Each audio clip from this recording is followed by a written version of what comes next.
Kakaiba talaga po itong si Sara Duterte.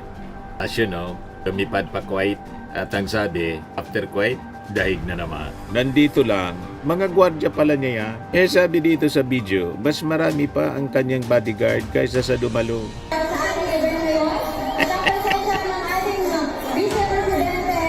Wala mang tao mga kababayan na nakaupo.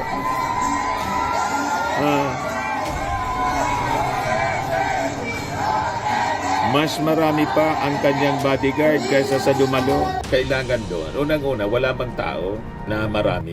Kailangan lang po ang mga bodyguards, kung marami ang crowd, para hindi po imab yung guest. Pero kung wala man tao sa paligid, anong rason na kordonan mo yung vice presidente? Di ba OA po? Nagbabagang mga balita at pagtalakay sa mga isyu ng lipunan. Bulsa! Opinyon, banat at paglalantad sa katotohanan. Bulsa! What you see is what you get. You decide. Hello po mga kababayan, si Dante Maravillas, Bicolano vlogger, broadcast journalist from Albay. Kakaiba talaga po itong si Sara Duterte.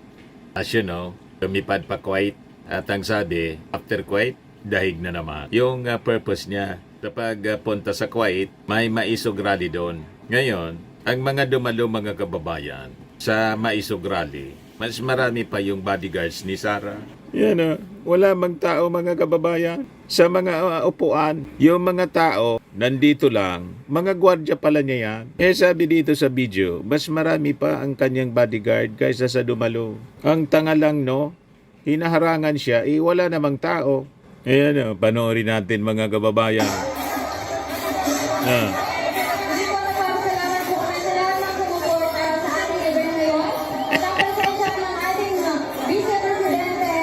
Wala mang tao mga kababayan na nakaupo.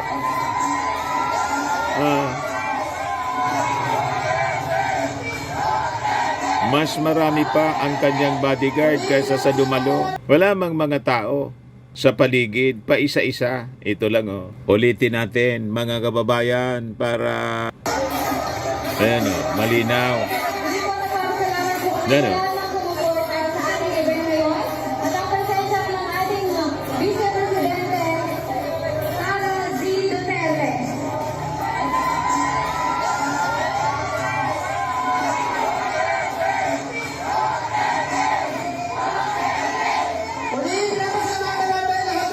Hindi yan dinoktor na video Actual video mga kababayan. Wala mga tao, pa isa-isa lang doon sa paligid. Ang makikita natin, lahat upuan, may nakatayo.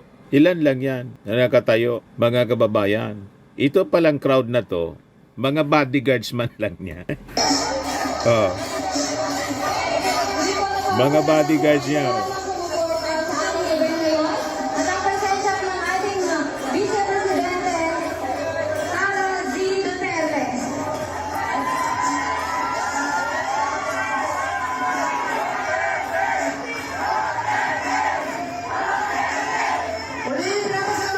Kaya sabi dyan, inaharangan siya wala namang tao. Wala mang taong dudumog. Nagduluko lang nila yung kanilang mga sarili mga kababayan.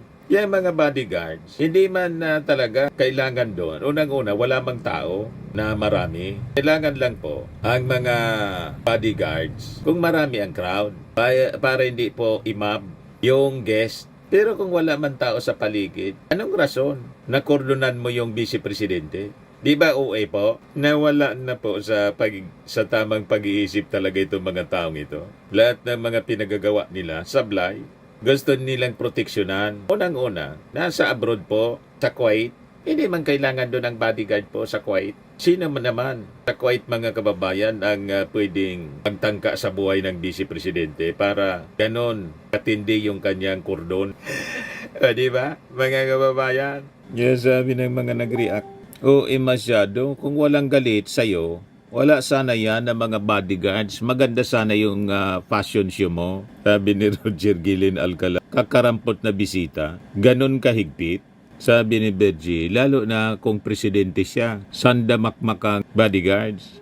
Sabi ni Solomon Arca Marcial, baka madaming langaw. Sila man lang po.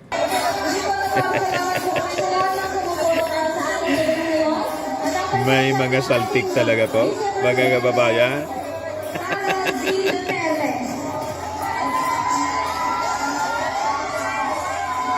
Nakukordonan, wala mang taong wala mang taong dudumog sa kanya. Nakukordonan ng mga bodyguard. O ngayon, as usual, as expected mga kababayan, pumunta siya doon para manira po sa gobyerno. Ganon. Yan o. Sabi ni Sara doon sa mga OFW sa Kuwait, ang Pilipinas niya is still unprepared for typhoons. Tanong hindi anda sa typhoon na ang Pilipinas po, 10 to 15 typhoons ang dumaraan kada taon. Sanay na ang Pilipinas. Kaya nga po, pag bagyo, tulad ng Katrina, relax na relax kayo. Lumipad kayo outside par papuntang Germany. Si ready, di ba? Yan ang patunay na ready ang Pilipinas. Bakit? Kasagsagan ng typhoon, Katrina, lumipad ka pa Germany. Habang yung ating Pangulong Bongbong Marcos nasa pagbisita sa mga binaha ng bagyong Katrina. July 24, 2024, Sara Duterte, family fly to Germany as Karina Lasses NCR. Ready po ang Pilipinas. Yan Duterte was spotted with her husband, abogado Manasseh Carpio, their children and her mother Elizabeth Semerman at the Ninoy Aquino International Airport. Their plane bound to Dubai left at 1:50 a.m. habang binabayo ng Katrina at high floods ang NCR and nearby provinces. Ayan ang resibo. Patunay na handang-handa ang ating bansa, ang ating gobyerno. Hindi na nga kailangan yung tulong ninyo. Kaya nga umalis kayo. Pero ano yung ginagawa ng ating Pangulo? Ano ginawa ng ating Pangulo sa kasagsagan ng Katrina? Ito si PBBM nung panahon ng Katrina. Person, Ivan Mayrina. Mr. President, sir, may we get your thoughts after your inspection this morning? Statement lang muna din, sir. Okay. Just a simple assessment lang, the reason I did this was to really inspect because I wanted to see what the situation was.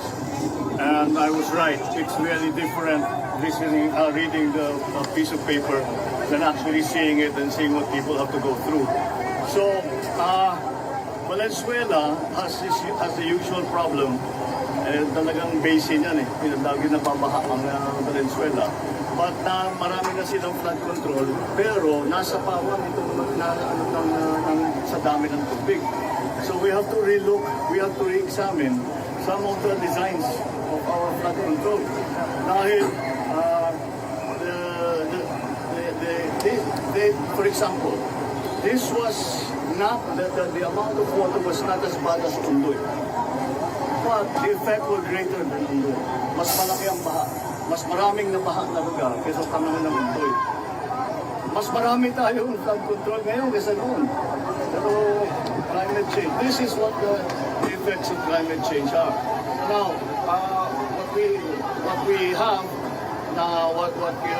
have seen is that one of the most important. Yan ang Pangulo. Nasa pagtrabaho. Marcos, 43 million aid distributed to Karina victims. 2.8 billion on standby. Yan na nating Pangulo. Hands-on. Lahat ng mga provinces, pinuntahan niya sa kasagsagan ng mga pagtama ng bagyo na hindi man natin mapipigil. Walang pwedeng pumigil sa pagtama ng bagyo kahit superpower. Pero ang masama, yung puna ka ng puna, kasagsagan ng bagyo, nandun ka, lumipad ka papuntang ibang bansa. Diba po? Lumipad outside par po si Sara Duterte. Kasagsagan ng Katrina. Pero ngayon, nandun siya sa Kuwait. Kung ano-ano na mga paninira ang sinasabi laban sa ating administrasyon, na wala man siyang contribution, kahit nung panahon na parte pa siya ng unity, hindi niya naayos yung kanyang trabaho as DepEd Secretary. You see? Kaya wala pong credibility si Sara Duterte na tumira ng tumira. Dapat niyang tirahin yung sarili niya kasi wala man siya na ginagawa na maayos para sa ating bansa. Lahat masasama ang kanyang mga ginagawa. Yan ang sabi niya doon sa Kuwait. Every year a storm, flood, landslide happens. But every year, why do we seem like first-timers in a storm, flood and landslide? Sabi niya doon sa harap ng Maiso Gathering sa Kuwait noong Friday. I'm telling you, when another Yolanda comes, I'm sure another Yolanda will happen. No joke. That is how unprepared our country is. Sabi po niya. That is why we must focus on it because we know it comes every year. We see the preparedness of other countries. So it means it is not impossible. It is not impossible dream.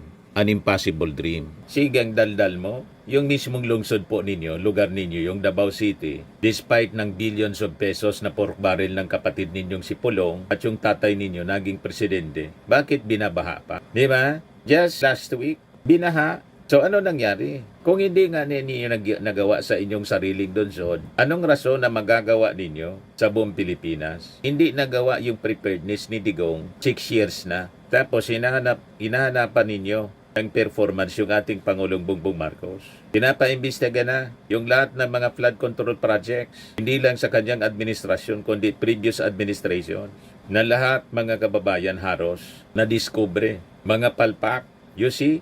Ito, August 15. Ay, gulo ko yan. Ako eh, galing po sa ano ma, Skyway, Lex. Ay, gulo. Kung hindi nga ninyo, may presidente, naging presidente si Digong, tatay po ninyo. Kayo vice-presidente, ang Mayor Duterte, kapatid po ninyo. Haros pamilya ninyo ang may hawak ng Davao. O bakit yan ganyan? Kung yung lugar ninyo, hindi ninyo maayos, pagkatapos, buong Pilipinas pa, pinupuna ninyo ang buong Pilipinas. Yan o. Ay, gulo ko yan.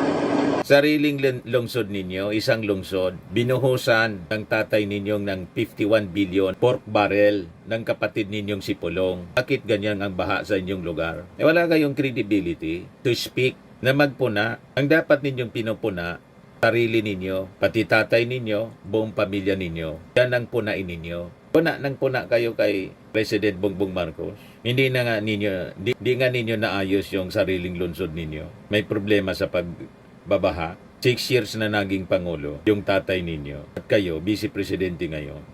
Congressman si Pulong, Mayor si Baste. Ano na? Huwag kami Sara Duterte. Ito naman po, Firmax Firming and Lifting Cream. Pinapahid po sa mga pulses in affected area. Mainam po sa paninigas ng mga kaso-kasuan.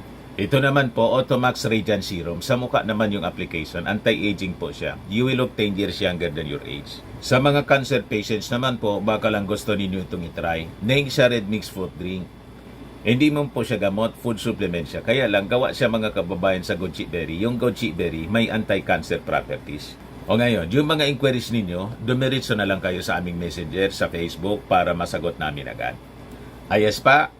Ayos na ayos niya, Mr. Maravilla. But anyway, ito po pala yung aming bagong product na binibenta online. I am worldwide amazing pure organic barley powdered drink mix from Australia. Negosyo to ng aking anak na architect entrepreneur Riz Maravillas. Ayan po. Kontakin na lang po ninyo siya, Riz Maravillas on Facebook. Ang mga health benefits niya, boost immunity, improves digestion, enhance energy levels, packed with antioxidants, prevent cancer. Sa mga nagana po ng malinis and spacious fitness gym, pumunta lang po kayo sa aming Colossal Fitness Gym. May Grab car rental din po kami. Ito naman po yung bago naming product na binibenta online.